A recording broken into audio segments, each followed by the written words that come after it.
زمانے میں معزز تھے مسلمان ہو کر، اور تم خوار ہوئے تارک قرآن ہو کر۔ اسٹیج پر رونق افروز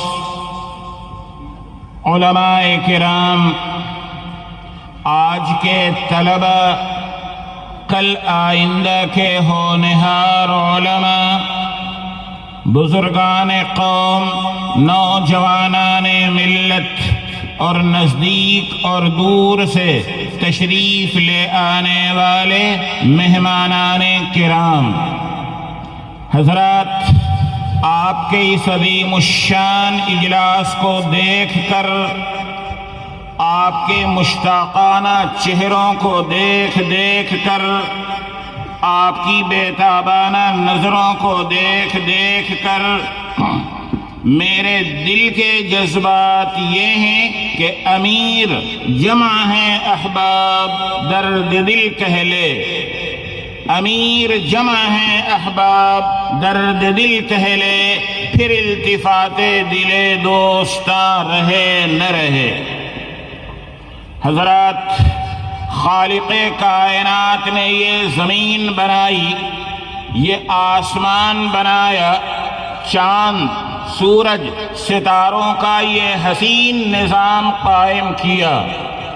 جب زمین بن گئی، آسمان بن گیا، چاند، سورج، ستاروں کا یہ خوبصورت نظام قائم ہو گیا، تو زمین سے پستی لے کر، دریاؤں سے گہرائی لے کر، پھولوں سے خوشبو لے کر، ہواؤں سے تازگی لے کر، پہاڑوں سے مضبوطی اور پختگی لے کر، چاند سے چاندنی لے کر، سورج سے کرن لے کر، فرشتوں سے جھل ملاہٹ لے کر، اور ستاروں سے جھل ملاہٹ لے کر، فرشتوں سے پاکیزگی لے کر، کائنات کا سب سے حسین، سب سے خوبصورت، سب سے خوشبودار ایک گلدستہ تیار کیا گیا۔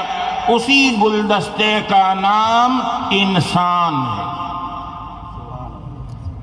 حضرات، کائنات کی ساری خوبیاں، ساری اچھائیاں، سارے کمالات ایک ایک کر کے انسانوں میں موجود ہیں، اور انسانوں کے سارے کمالات، انسانوں کی ساری خوبیاں، ساری اچھائیاں ایمان والوں میں موجود ہیں، اور ایمان والوں کی ساری اچھائیاں، ساری خوبیاں اللہ کے ولیوں میں جمع ہیں، اور ولیوں کے سارے کمالات، ساری خوبیاں اللہ کے نبیوں میں جمع ہیں، اور نبیوں کے سارے کمالات، ساری خوبیاں، ساری اچھائیاں سید الانبیاء، شہنشاہ کونین، سیدنا محمد الرسول اللہ صلی اللہ علیہ وسلم میں جمع ہیں۔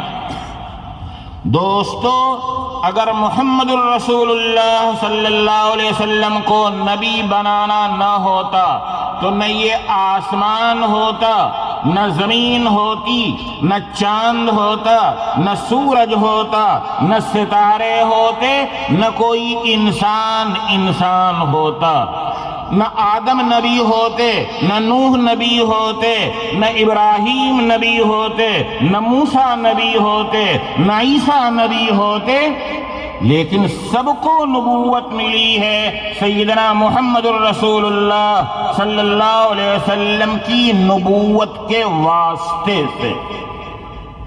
حضرات، اگر زمین میں بے پناہ لمبائی چوڑائی ہے، وسعت ہے، تو یہ میرے آقا کے سینے کی وسعت کے صدقے میں ہے۔ اگر دریاؤں میں گہرائی ہے تو میرے آقا کے سینے کی گہرائی کے صدقے میں ہے۔ اگر پھولوں میں تازگی ہے تو میرے آقا کے سانس کے صدقے میں ہے۔ اگر پھولوں میں خوشبو ہے تو یہ میرے آقا کے پسینے کے صدقے میں ہے۔ روایت میں آتا ہے کہ ایک مرتبہ سخت گرمی کے موسم میں آپ سو رہے تھے، جسم مبارک سے سفید سفید موتیوں کے قطرے کی طرح آنسوؤں کے پسینے کے قطرے نکل رہے تھے۔ ایک خاتون ان قطروں کو شیشی میں جمع کر رہی تھی۔ جب مبارک آنکھ کھلی ہے تو آپ نے پوچھا کیا کر رہی ہو؟ انہوں نے کہا یا رسول اللہ، آپ کے جسم سے نکلنے والے پسینے کے ایک ایک قطرے کو میں شیشی میں جمع کر رہی ہوں تاکہ عطر میں ملاؤں تو عطر میں خوشبو پیدا ہو جائے۔ دوستو، اگر عطر میں خوشبو ہے تو میرے آقا کے پسینے کے صدقے میں ہے، اگر پھولوں میں خوشبو ہے تو میرے آقا کے پسینے کے صدقے میں ہے، اگر ہواؤں میں تازگی ہے تو میرے آقا کے سانس کے صدقے میں ہے، اگر آسمان میں بلندی ہے تو میرے آقا کے قدموں کے صدقے میں ہے۔ میرے آقا صلی اللہ علیہ وسلم کے قدم مبارک وہاں تک پہنچے ہیں جہاں تک جبریل امین کے بالوں پر بھی نہیں پہنچ سکے ہیں۔ واقعہ معراج میں آپ نے سنا ہوگا کہ جب 7ویں آسمان سے اوپر سدرۃ المنتہا کی طرف کو سرکار چلے ہیں تو جبریل امین جو مکے سے اقصیٰ تک، اقصیٰ سے پہلے آسمان تک، پہلے سے دوسرے تک، دوسرے سے تیسرے تک، تیسرے سے چوتھے تک، چوتھے سے 5ویں تک، 5ویں سے 6ٹھے تک 7 تھے، 6ٹھے سے 7ویں تک 7 رہے، لیکن سدرۃ المنتہا کی طرف جانے لگے سرکار تو جبریل پیچھے رہ گئے۔ آپ نے فرمایا جبریل جب ساتھ رہے سفر میں تو آؤ ہمارے ساتھ آگے چلو۔ جانتے ہیں آپ سیدنا جبریل امین نے کیا کہا؟ انہوں نے جواب دیا یا رسول اللہ، اس کے آگے جانا تو آپ کی شان ہے، میں ایک بال کے برابر بھی آگے نہیں جا سکتا، اگر میں ایک بال کے برابر بھی آگے بڑھ جاؤں تو اللہ تعالیٰ کی تجلیات میرے بالوں پر کو جلا دیں گے، میں نہیں جا سکتا، یہاں تو آپ جا سکتے ہیں۔ سرکار 7 آسمانوں کے اوپر گئے، سدرۃ المنتہا تک گئے، سدرۃ المنتہا سے اوپر عرش کے نیچے تک گئے اور ایک روایت کے مطابق عرش اعظم کے اوپر گئے، وہاں گئے جہاں نہ کوئی سوچ سکتا ہے جانے کے لیے، نہ کوئی آج تک گیا ہے۔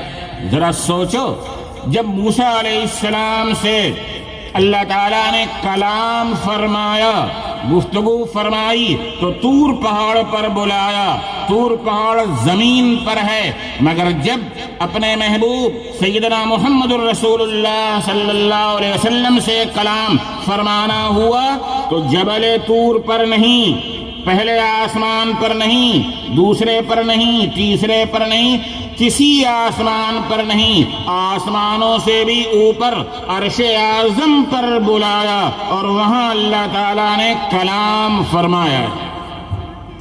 حضرات، اگر چاند میں چاندنی ہے تو میرے آقا کے چہرے سے نکلنے والے نور کے صدقے میں ہے، اگر سورج میں کرن ہے تو میرے آقا کے چہرے کی روشنی کے صدقے میں ہے، اگر فرشتوں میں پاکیزگی ہے تو میرے آقا کے دامن تقدس کے صدقے میں ہے۔ روایت میں آتا ہے کہ آپ صلی اللہ علیہ وسلم کے چہرے انور سے ایسی روشنی، ایسا نور نکلتا تھا کہ اندھیرا کمرہ اجالا ہو جاتا تھا، روشنی پھیل جاتی تھی۔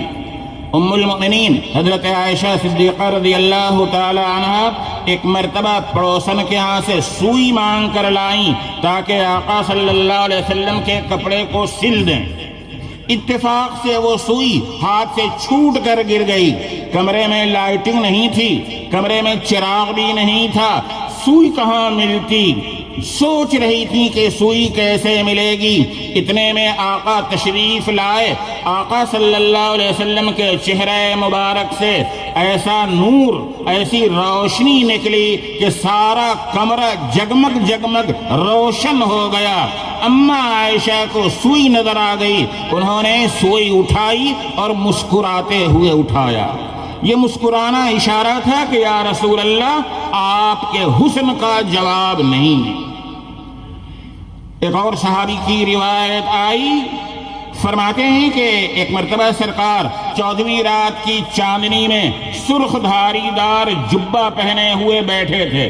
میں کبھی چاند کو دیکھتا، کبھی سرکار کے چہرے کو دیکھتا کہ ان دونوں میں کون زیادہ حسین ہے۔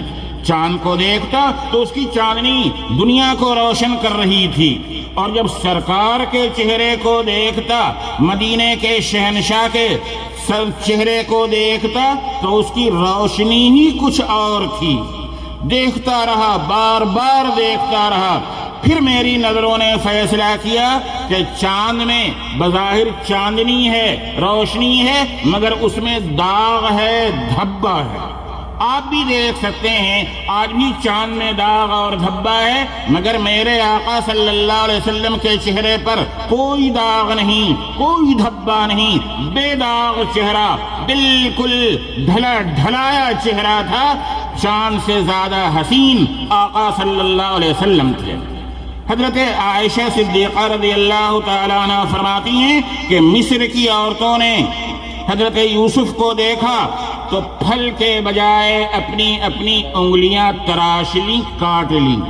اگر وہ میرے یوسف سرکار دو عالم صلی اللہ علیہ وسلم کو دیکھ لیتی تو انگلیاں نہیں، دل کے ٹکڑے ٹکڑے کر لیتی۔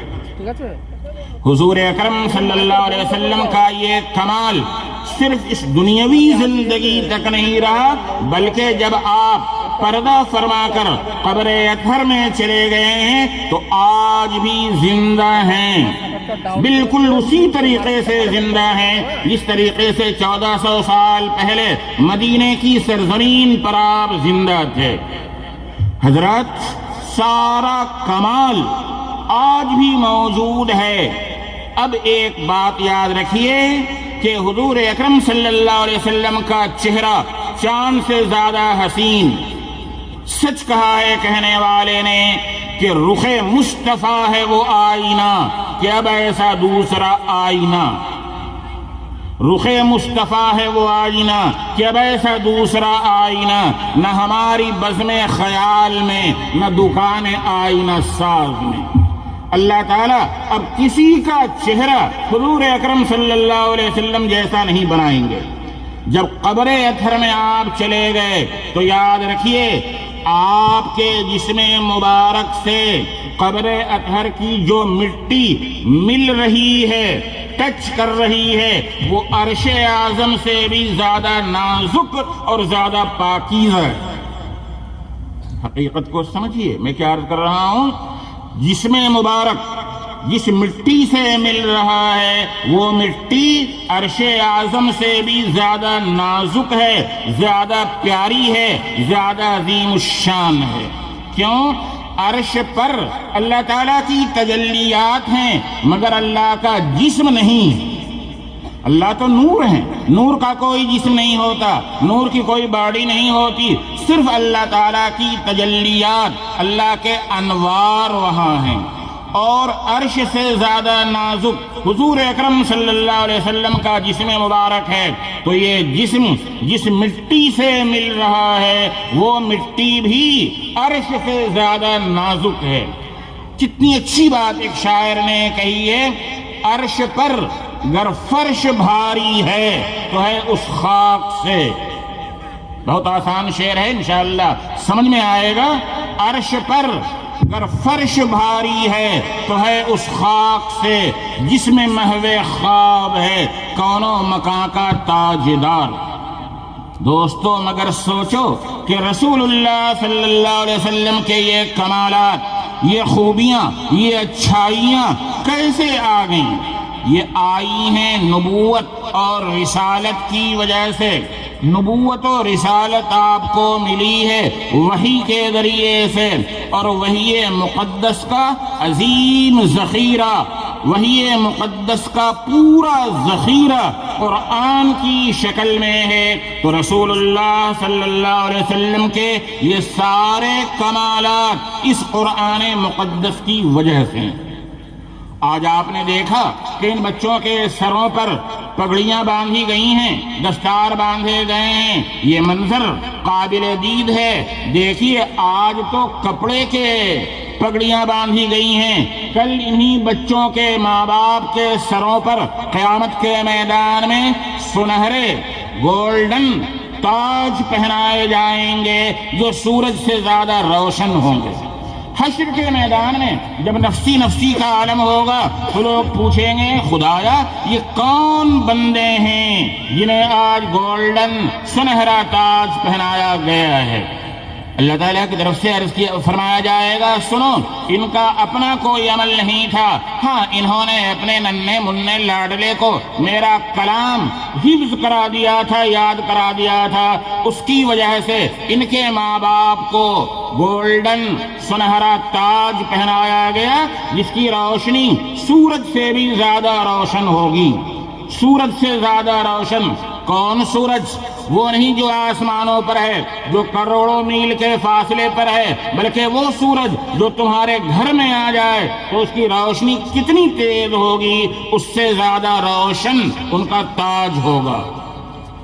ماں باپ بھی بخشے جائیں گے انشاءاللہ۔ خاندان کے لوگوں کے بارے میں 10 کی بات آئی ہے، مگر 10 میں کوئی حد بندی نہیں ہے۔ خاندان کے لوگ بے شمار لوگ بھی انشاءاللہ بخشے جائیں گے، اور حافظ سے تو کہہ دیا جائے گا کہ قرآن پڑھتا جا، جنت کے دروازوں میں جنت کے درجوں پر چڑھتا جا، جہاں تیرا قرآن مکمل ہوگا وہی تیری آخری منزل ہوگی۔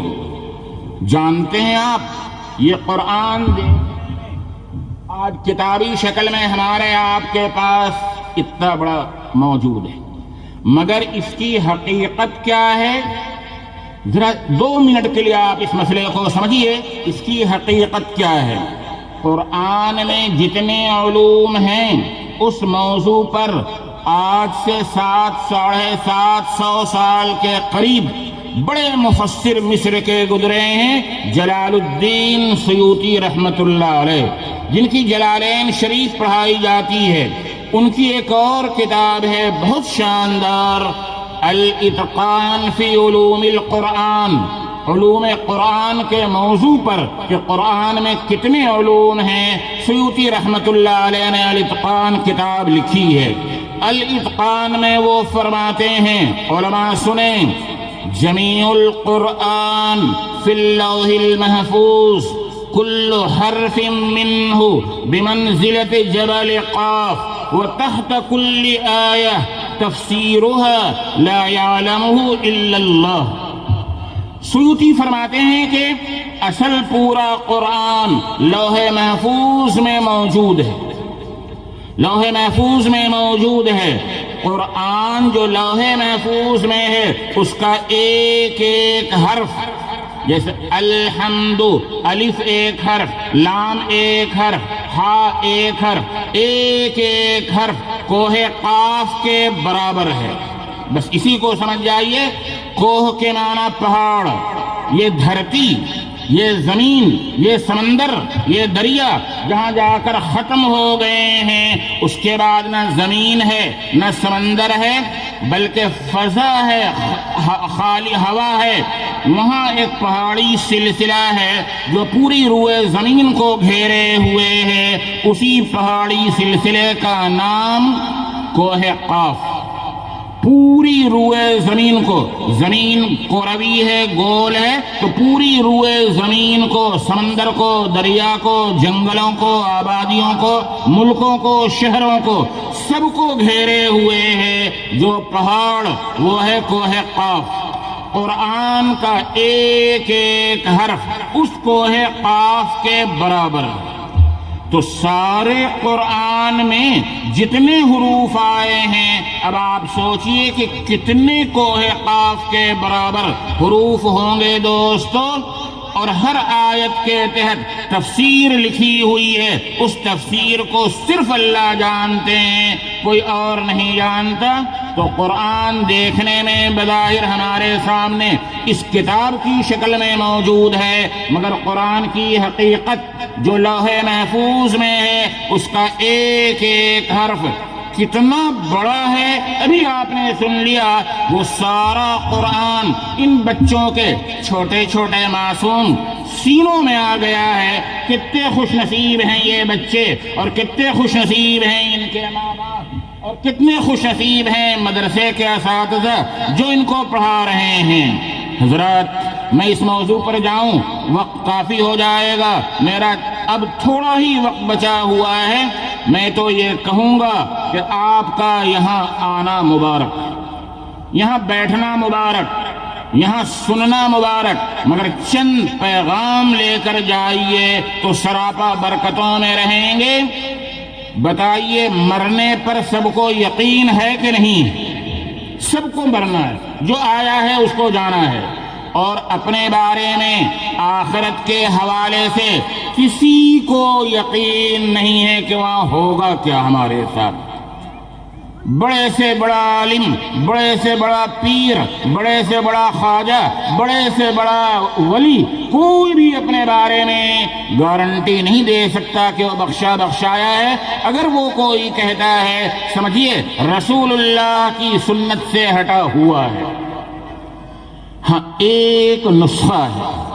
آپ کہیں گے کہ کچھ ہستیاں ہیں، بے شک انبیاء علیہ السلام بخشے بخشائے ہیں، صحابہ کرام میں عشرہ مبشرہ بخشے بخشائے ہیں، بعض انفرادی صحابہ بھی ایسے ہیں جن کے بارے میں دنیا ہی میں جنتی ہونے کی بشارت دے دی گئی ہے، اور انشاءاللہ سارے صحابہ کی بھی بخشش ہو جائے گی، مگر صحابہ کے علاوہ کسی کے بارے میں کوئی ضمانت، کوئی گارنٹی نہیں ہے۔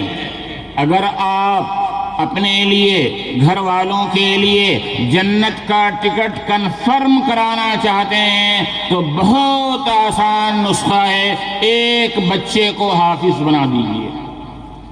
بہت آسان نسخہ، ٹکٹ کنفرم نہیں، ویٹنگ نہیں، ٹکٹ جنت کا کنفرم ہو جائے گا اگر ایک بچہ حافظ قرآن بن گیا۔ دوستو، پروردگار عالم کو حاضر ناظر سمجھ کر اپنے دل سے یہ عہد کریں کہ انشاءاللہ اپنے ایک ایک نور نظر کو، جگر کے ٹکڑے کو حافظ قرآن بنائیں گے۔ تب تو یہاں آنے کا فائدہ ہوگا، سننے کا فائدہ ہوگا، ورنہ محض تقریروں سے کچھ بھی نہیں ہوتا، کچھ نہیں ہوتا۔ اگر آپ نے ارادہ کر لیا تو میں آپ کو 100 مرتبہ مبارکباد دوں گا، اور یہ کہوں گا کہ آپ کا یہاں آنا مبارک، بیٹھنا مبارک، سننا مبارک، اور یہاں سے جائیں گے تو سراپا برکتوں میں رہیں گے۔ ایک میسیج تو یہ لے کر جائیے۔ دوسرا میسیج، قرآن جوانوں کے لیے بھی ہے، بوڑھوں کے لیے بھی ہے، ادھیڑ عمر والوں کے لیے بھی ہے، بچوں کے لیے بھی ہے، مردوں کے لیے بھی ہے، عورتوں کے لیے بھی ہے، ہر عمر والے کے لیے قرآن ہے۔ ہم یہ سمجھتے ہیں کہ قرآن بچوں کے لیے وہ پڑھیں، اب ہماری عمر رہی نہیں، ہم بوڑھے ہو گئے، ہم کیسے پڑھ سکتے ہیں؟ ہم تو بزنس مین ہیں، تجارت کرنے والے ہیں، دکاندار ہیں، کھیتی باڑی کرنے والے ہیں، ہمارا تو کام رکشہ چلانا ہے، ہمارا کام ڈرائیونگ کرنا ہے، ہمیں کہاں موقع قرآن پڑھنے کا؟ آپ ایک بات یاد رکھیے کہ جب قرآن نازل ہو رہا ہے رسول اللہ صلی اللہ علیہ وسلم پر، تو کیا صحابہ سب کے سب بچے تھے؟ نہیں، بچے بھی ہیں، جوان بھی ہیں، بوڑھے بھی ہیں، ادھیڑ بھی ہیں، مرد بھی ہیں، عورتیں بھی ہیں، سارے کے سارے قرآن یاد کر رہے ہیں۔ جب صحابہ جو اہل زبان تھے وحی کے نزول کو اپنی آنکھوں سے دیکھ رہے تھے، اس کے باوجود ہر عمر میں قرآن پڑھ رہے تھے، تو ہمارے لیے، آپ کے لیے ضروری ہے کہ قرآن پڑھیں، اور صحیح قرآن پڑھیں۔ یہ نہیں کہ قرآن نازل ہوا عرب میں سرکار دو عالم صلی اللہ علیہ وسلم پر اور ہم پڑھیں ہندی لہجے میں۔ ہم پڑھیں ہندوستانی لہجے میں، ہم پڑھیں بنگلہ لہجے میں، نہیں دوستو، قرآن کو تجوید کے ساتھ صحیح پڑھنا فرض ہے۔ میں نہیں کہتا، علامہ جزری نے فرمایا ہے والأخذ بالتجوید حتم لازم، تجوید کے مطابق قرآن کریم کو پڑھنا فرض ہے۔ من لم یجود القرآن آثم، جو قرآن کو تجوید کے مطابق نہیں پڑھتا ہے وہ گنہگار ہے۔ دوستو، ابھی زندگی کی یہ شمع جل رہی ہے، اور خدا کرے آپ کی زندگی عافیت کے ساتھ، سلامتی کے ساتھ لمبی سے لمبی ہو، مگر قدر کیجئے، یہاں سے آپ جائیں گے صبح سے آدھ گھنٹہ پون گھنٹہ ضرور نکالیے، جہاں آپ بزنس کے لیے نکالتے ہیں، دوسرے کام کے لیے نکالتے ہیں، اور مجھے معاف کیجئے گا، میں آپ کا چھوٹا بھائی ہوں، بیکار کام کے لیے بھی ٹائم نکالتے ہیں، گلیوں میں بیٹھ کر، چائے کی دکان پر بیٹھ کر، ایک بڑی اور ایک چائے پر آپ گھنٹوں گزار دیتے ہیں۔ تو آئیے قرآن کریم کے لیے ہم آدھا گھنٹہ پونا گھنٹہ، اللہ توفیق دے تو 1 گھنٹہ نکالیں، کسی حافظ صاحب سے، کسی قاری صاحب سے، کسی مولانا سے، کسی مولوی سے، کسی امام سے، کسی مؤذن سے، جس سے بھی آسانی سے ہو سکے قرآن سیکھیں۔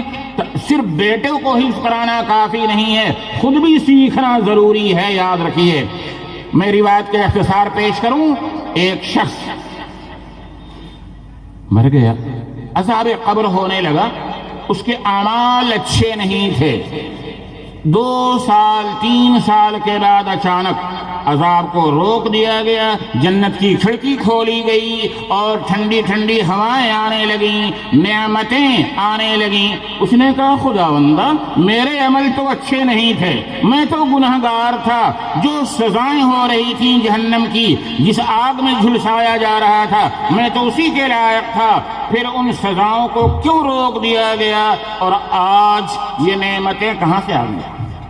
اللہ تعالیٰ کی طرف سے کہا جائے گا کہ بے شک تو برا تھا، تو بدکار تھا، تو گنہگار تھا، تو پاپی تھا، تو جہنمی تھا، لیکن جب تیرا انتقال ہو رہا تھا تو تیری گھر والی امید سے تھی۔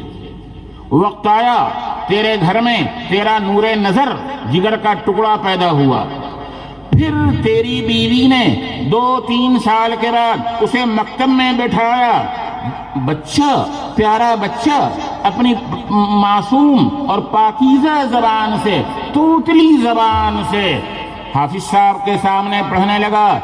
حافظ صاحب نے کہا پڑھ بیٹے بسم اللہ الرحمن الرحیم، تو اس بچے نے کہا بسم اللہ الرحمن الرحیم، شروع کرتا ہوں اس اللہ کے نام سے جو بڑے مہربان نہایت رحم والے ہیں۔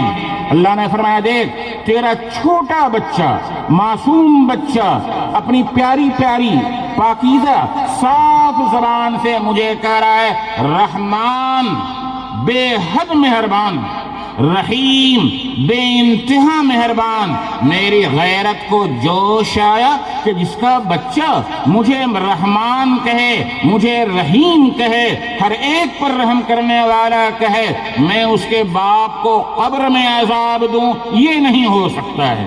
تیرے بچے کے بسم اللہ الرحمن الرحیم پڑھنے کی وجہ سے جا تیری بخشش کر دی گئی۔ بچے کے بسم اللہ الرحمن الرحیم پڑھنے کی وجہ سے تیری بخشش کر دی گئی، تو اگر تو خود پڑھے گا تو کیا حال ہوگا؟ آج ذہنوں میں ایک شبہ پیدا ہوتا ہے، میاں طوطے کی طرح قرآن کریم کو رٹ لینے سے کیا فائدہ جب اسے سمجھے نا؟ اصل تو مقصد سمجھنا ہے، سمجھ کر پڑھنا چاہیے۔ یہ جو عام بچے حفظ کر لیتے ہیں بغیر سمجھے بوجھے، طوطے کی طرح رٹ لیتے ہیں، اس سے کیا فائدہ؟ یاد رکھیے، ایک ہے ثواب پانا اور ایک ہے عمل کرنا۔ بے شک قرآن پر عمل کرنے کے لیے اس کا سمجھنا ضروری ہے، سمجھے بغیر قرآن پر عمل نہیں ہو سکتا ہے، لیکن ثواب تو صرف لفظوں کے پڑھنے سے حاصل ہوتا ہے، اس کے لیے سمجھنا ضروری نہیں۔ امام احمد بن حنبل نے 99 مرتبہ اللہ تعالیٰ کو خواب میں دیکھا، 99 مرتبہ اللہ تعالیٰ کو خواب میں دیکھا۔ دوستو اس دنیا میں اللہ تعالیٰ کو خواب میں تو دیکھا جا سکتا ہے، مگر ان آنکھوں سے اس دنیا میں اللہ کو نہیں دیکھا جا سکتا، کیونکہ ہماری ان آنکھوں میں اتنی کیپیسٹی نہیں ہے کہ ہم دنیا میں اللہ تعالیٰ کو دیکھ سکیں۔ امام احمد کی خواہش ہوئی کہ اگر ایک مرتبہ اور اللہ تعالیٰ کو دیکھ لوں تو ایک بات پوچھوں۔ چنانچہ ایک مرتبہ اور اللہ کی زیارت ہو گئی، پورے 100 مرتبہ انہوں نے پوچھا یا اللہ یہ بتائیے کہ آپ سے سب سے زیادہ قریب بندہ کس عمل کے ذریعے ہو سکتا ہے؟ اللہ تعالیٰ نے فرمایا اس کتاب قرآن کے ذریعے۔ کہا یا اللہ سمجھ کر پڑھنے سے یا بے سمجھے پڑھنے سے؟ اللہ نے فرمایا کہ چاہے سمجھ کر پڑھے یا بے سمجھے پڑھے، ہر حال میں میرا قرب اور میری نزدیکی اس کو حاصل ہوگی۔ دوستو ثواب تو ہر حال میں ملے گا، چاہے سمجھ کر پڑھیں یا بے سمجھے پڑھیں، البتہ سمجھنے کی بھی کوشش کرنی چاہیے۔ تو قرآن کو اپنی زندگیوں میں ڈھالو۔ دوسری بات، تیسری بات میں 2 منٹوں میں کہنا چاہوں گا کہ ہم اللہ کے فضل سے مسلمان ہیں، رسول اللہ صلی اللہ علیہ وسلم کے نام لیوا ہیں، آپ کی شیدائی ہیں، تو آئیے شیدائی عاشق رسول صرف زبانی کہنے سے کوئی نہیں بنتا ہے، بلکہ رسول اللہ کی سیرت کو، آپ کے اخلاق کو اپنانا ضروری ہے۔ آپ کے اخلاق کو اپنائے بغیر محبت کا دعویٰ، عاشقی کا دعویٰ کہ یا رسول اللہ ہم آپ کے عاشق ہیں، دعویٰ جھوٹا ہے۔ ایک مثال، اگر کسی کو کسی سے محبت ہو جائے، محبوبہ اس سے ملتی نہیں ہے، عاشق بیچارہ بے صاحب ہے، بے چین ہے، اچانک ایک رات گلی میں ملاقات ہو جاتی ہے، عاشق کہتا ہے کرے میں تم پر جان دیتا ہوں اور تم ہو کہ مجھے دیکھتی بھی نہیں۔ وہ کہتی اچھا مجھ پر جان دیتے ہو، میرے چاہنے والے ہو، تو چلو یہاں نہیں، برسات کی رات میں 2 بجے کی رات میں جب بجلی چمک رہی ہو، آسمان گرج رہا ہو، بارش ہو رہی ہو، فلاں جنگل میں پہاڑ کے نیچے آنا، وہاں ملاقات ہوگی، وہاں ہم تم سے بات کریں گے۔ اب جو کٹنگ کا عاشق ہوگا، کلر کا عاشق ہوگا، وہ کہے گا نہیں صاحب یہ ہمیں منظور نہیں ہے، ہم آدھی رات میں وہاں جائیں، سانپ کاٹ لے گا، بچھو ڈنک مار دے گا، بجلی گر جائے گی، ہم مر جائیں گے، اسے اپنی جان کا خطرہ سامنے ہوگا۔ لیکن جو سچا عاشق ہوگا، اگر محبوبہ نے 2 بجے کا ٹائم دیا ہے، وہ مغرب بعد سے جا کر انتظار کرے گا، محبوبہ نے کہہ دیا ہے تو ہمیں کرنا ہے۔ جب چند روز کی محبوبہ کی محبت کا یہ حال ہو سکتا ہے تو سوچئے وہ محبوب دو عالم، وہ محبوب جس پر خود خدا عاشق ہے، اگر ہم اس سے محبت کا دعویٰ کریں لیکن آپ کی سنتوں پر، آپ کی حدیثوں پر، آپ کی ہدایات پر عمل نہ کریں تو یہ جھوٹا دعویٰ ہے، بالکل جھوٹا دعویٰ ہے۔ آپ سے سچی محبت یہ ہے کہ رسول اللہ صلی اللہ علیہ وسلم کی سیرت کو اپنائیں، سنت کو اپنائیں، زندگی میں ڈھالیں، آپ کے اخلاق کو اپنائیں۔ کیسے اپنائیں؟ 1-2 حدیث کا ترجمہ صرف کر دیتا ہوں۔ ایک فتح مکہ کے موقع پر جب افراتفری مچی تھی، ایک بوڑھی عورت بیچاری جا رہی تھی سامان لادے ہوئے کہیں باہر، سرکار نے دیکھ لیا، سرکار چلے گئے، اماں کہاں جا رہی ہو؟ اگر کہو تو میں سامان تمہارا ڈھوں۔ بوڑھی اماں نے کہا بیٹا لے لے۔ پھر چلتے چلتے راستے میں سرکار نے پوچھا اماں کہاں جا رہی ہو؟ کہا بیٹا تمہیں معلوم نہیں یہاں محمد آ گئے ہیں، انہوں نے مکہ کو فتح کر لیا ہے، اب یہاں خیر نہیں ہے، میں محمد کے در سے بھاگے جا رہی ہوں۔ پتا تھا یہ کون تھے؟ سرکار نے فرمایا اماں میں ہی محمد ہوں، میں ہی محمد ہوں، ایک دشمن کا سامان سر پر لاد کر جا رہے ہیں اور اس کی تلخ باتوں کا کوئی جواب نہیں، فرماتے اماں میں ہی محمد ہوں۔ بوڑھی نے کہا بیٹے اگر تم محمد ہو ہاتھ بڑھاؤ، میں مسلمان ہوتی ہوں، مسلمان ہو گئی۔ دوستو بالکل اسی طریقے سے ایک یہودی حضور کی خدمت میں آیا کرتا تھا، چند دن ہوئے کہ نہیں آیا، سرکار اس کے گھر گئے مزاج پرسی کے لیے، دیکھا بالکل اب تب کے عالم میں ہے، چارپائی پر بیٹھ گئے، کہنے لگے بیٹا ایک مرتبہ کہہ دے لا الہ الا اللہ محمد الرسول اللہ۔ اس لڑکے نے آنکھیں کھولی، یہودی نے آنکھیں کھولی، اپنے ابا کو دیکھا، آنکھوں سے اشارہ کیا میں کیا کروں، اس کے باپ نے کہہ دیا اطیع ابا القاسم صلی اللہ علیہ وسلم، رسول اللہ کی بات مان لے۔ بچے نے کہہ دیا لا الہ الا اللہ محمد الرسول اللہ۔ سرکار کو اتنی خوشی ہوئی کہ چہرہ کھل گیا، آپ خوش ہو گئے، فرمایا الحمدللہ الذی انقذہ من النار، اللہ کا شکر ہے اللہ نے اس کو جہنم سے بچا لیا۔ ایک حدیث اور آدھے منٹ سے بھی کم میں، ایک سرکار کا بڑا دشمن تھا، جانی دشمنی رکھتا تھا، اس نے سوچا کہ آج سرکار کو تکلیف پہنچانی چاہیے، وہ آیا آپ کے یہاں مہمان بن گیا، سرکار کے گھر تھا ہی کیا، جو کچھ تھا پیش کر دیا، اس نے سوچا کہ سارا کھانا ختم کر دو تاکہ یہ لوگ بھوکے رہیں، یہاں بھی دشمنی نکال رہا ہے، سارا کھانا کھا گیا، گھر والوں کو بھوکا رکھنے کے لیے سرکار نے بکریوں کے دودھ پیش کیے، وہ بھی پی گیا، سلایا سرکار نے اس کو اپنے بستر پر، جس پر جبریل امین آتے تھے، آنے کے لیے اجازت لیتے تھے، اس پر ایک غیر مسلم کو آپ نے سلایا، انسان تھا، رات میں پیٹ خراب ہو گیا، اس کے دستانے لگے، کپڑے خراب، بستر رسول خراب، کمرہ خراب ہو گیا، اسے غیرت آئی، شرم آئی، وہ وہاں سے راتوں رات بھاگ گیا کہ صبح لوگ دیکھیں گے تو کیا کہیں گے، بھاگ گیا۔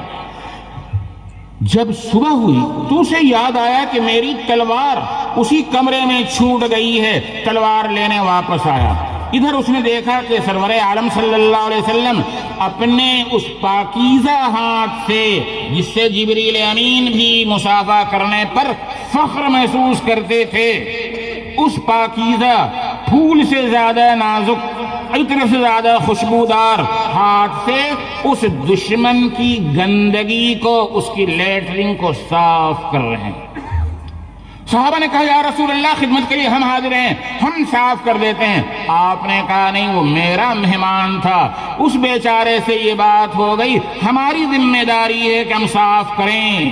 سوچئے کس ہاتھ سے، آپ اپنے ہاتھ سے اس کی لیٹرنگ صاف کر رہے ہیں، اتنے میں وہ آ گیا، اس نے دیکھا یہ منظر تو پانی پانی ہو گیا اور کہنے لگا یا رسول اللہ ہاتھ بڑھائیے، ہم تو مسلمان ہوتے ہیں۔ مسلمان ہو گیا۔ رسول اللہ کے شہدائیوں، رسول اللہ کے چاہنے والوں، دل و جان سے قربان ہونے والوں، آؤ محبت کے دعوے کو سچا کر کے دکھاؤ، اس طریقے سے کہ اگر آپ کے پڑوس میں کوئی بیمار ہے، یہ مت دیکھیے کہ ہمارا رشتہ دار ہے، یہ بھی مت دیکھیے کہ ہمارا ہم مذہب ہے، اپنا ہو بیگانہ ہو، ہم مذہب ہو غیر مذہب کا ہو، کوئی ہندو بھائی ہو، ہر ایک کے گھر جائیے، اگر اللہ نے آپ کو 2 پیسے دیے ہیں اس غریب کی مدد کیجیے۔ اگر آپ کہیں جا رہے ہو اپنے بائک سے، پیچھے کی سیٹ خالی ہے، آپ دیکھیں کوئی بوڑھا، کوئی کمزور، کوئی بچہ جا رہا ہے، جہاں تک اس کو جانا ہے، اگر آپ کا راستہ بھی وہی ہے، پیچھے کے سیٹ پر بیٹھا لیں تو کیا مصیبت آ جائے گی۔ یہ مت دیکھیے کہ ہمارا اپنا نہیں، پتہ نہیں کون ہے، نہیں، کوئی راہی مسافر ہے، کوئی غیر مذہب کا ماننے والا ہے تو وہ بھی خدا کا بندہ، وہ بھی خدا کا بندہ، اسے بٹھا لیجئے۔ بس پوری زندگی یہ کوشش کیجئے کہ ہماری زبان سے، ہمارے ہاتھ سے، ہمارے پیر سے، ہمارے کسی عضو سے کسی کو کوئی تکلیف نہ پہنچے، جہاں تک ہو سکے دوسروں کو فائدہ ہی پہنچائیے اور دوسروں کی برائی سے محفوظ رہیے، بس یہ پیغام لے کر جائیے، پھر دیکھیے اسلام کا چہرہ صاف کیسے نظر آتا ہے۔ اور 1 منٹ میں ایک آخری بات، کامیابی رسول اللہ صلی اللہ علیہ وسلم کی سنتوں پر عمل کرنے سے ہوگی۔ میں بڑی وضاحت کے ساتھ کہہ رہا ہوں، خاص طور پر علماء سے، خاص طور پر مدارس والوں سے کہہ رہا ہوں، سنو، کامیابی صرف کلام سے نہیں ہوگی، کامیابی رسول اللہ کی سنتوں پر عمل کرنے سے ہوگی۔ ہم عوام کو کیا کہیں؟ ہم اپنے کو کہتے ہیں کہ ہم جو کام کریں، دینی ہو دنیاوی ہو، ہر کام میں دیکھیں کہ یہ کام سنت کے مطابق ہے یا نہیں۔ اگر سنت کے مطابق ہے اللہ کا شکر ادا کریں، اور اگر سنت کے مطابق نہیں ہے، شو بازی ہے، اللہ سے معافی مانگیں، اللہ سے معافی مانگیں۔ بس یہ 4-5 باتیں آپ پلے میں باندھ لیجئے اور گرہ سے باندھ لیجئے اور پوری زندگی ان پر عمل کرنے کی کوشش کیجئے۔ انشاءاللہ آپ کی زندگی میں ایک اچھا انقلاب آئے گا، زندگی سنور جائے گی دوستو۔ ورنہ سننے کو تو آپ سنتے چلے آئے ہیں، سنتے رہیں گے، اور اللہ کرے آپ سنتے رہیں، مگر عمل سے زندگی بنتی ہے جنت بھی جہنم بھی، عمل سے زندگی بنتی ہے جنت بھی جہنم بھی۔ یہ خاکی اپنے فطرت میں نہ نوری ہے نہ ناری ہے۔ دوستو میں نے آپ کا کافی وقت لے لیا ہے، میں معذرت چاہوں گا، آپ سے معافی چاہوں گا، لیکن خدا کے واسطے چلتے چلتے ایک چھوٹے بھائی کی بات یاد رکھیے، قرآن کو زندگی میں اپنائیے، پڑھیے، سمجھنے کی کوشش کیجئے، بچوں کو پڑھائیے۔ نمبر 2، اخلاق نبوی کو اپنائیے، حضور صلی اللہ علیہ وسلم کے اخلاق کو، آپ کی سیرت کو اپنائیے۔ اسی کے ساتھ ساتھ سنتوں کا اہتمام کیجئے، سنت پر عمل کیجئے، اور ہر کام سے پہلے یہ دیکھیے کہ یہ سنت کے مطابق ہے یا نہیں۔ سنت کے مطابق ہے تو اللہ کا شکر ادا کیجئے، اس کے مطابق نہیں ہے تو معافی مانگیے، معافی مانگیے۔ خدا ہمیں اور آپ کو سب کو ہماری کوتاہیوں پر بخش دے، اللہ کے یہاں بخشش کی کوئی کمی نہیں ہے۔ یہ باتیں مجھے کہنی تھی، میں نے عرض کر دی ہیں۔ اپنے من میں ڈوب کر پا جا سراغ زندگی، اپنے من میں ڈوب کر پا جا سراغ زندگی، تو اگر میرا نہیں بنتا نہ بن، اپنا تو بن۔ وآخر دعوانا الحمدللہ رب العالمین۔